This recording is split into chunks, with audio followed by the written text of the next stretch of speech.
Малко наблюдавано явление. Ама докато взема телефон. Рояче малко, избягал от някъде от кошерите. Или някой кошер избягал. Налетя на този кошер. Интересно е как се посрещат.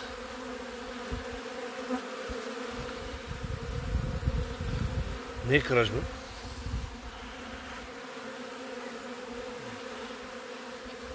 Със сигурност се рояче. Малко рояче, но докато взема телефончето. Тук майката е стара, не е подновявана. Имам някакви съмнения откъде излезе, защото с нощи го намерих на един капак, върнах го, но его, сега налетя на този кошер. Има, бият се, не казвам, че не се бият, но не е това. Интересно е как се филват.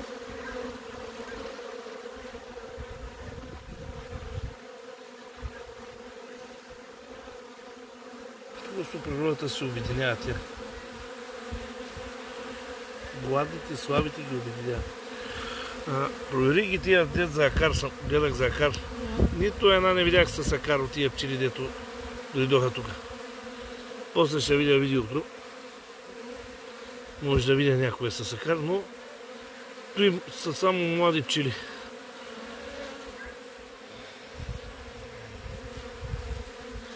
Тук ще огледам после за майка.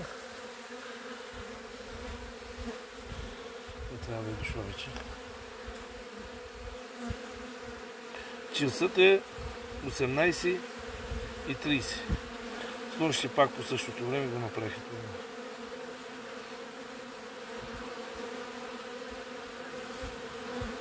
И казват, отслабвали пчелните семейства. Днеска имаше една тема в Апса. Ето, защо отслабват? Пчелите бягат. Част от пчелите бягат. Майка не видях дали има, но отдолу от първия ред пчелите дойдоха тук в най-горния ред. Те се виждат, че не са техни пчели. Не е кражба.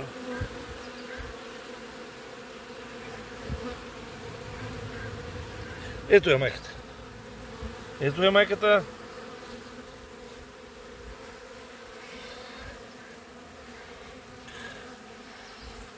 Бях сигурен, че има майка.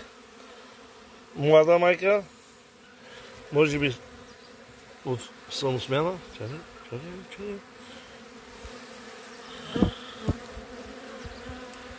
Да сложа. Да ще вкарат.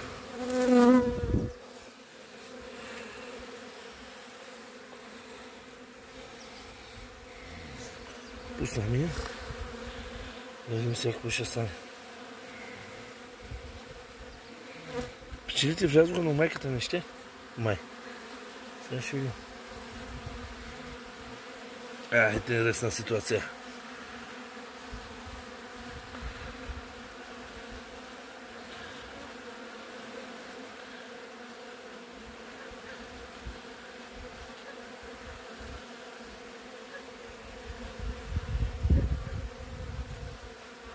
Интересно. Млада майката хубава, голяма беше.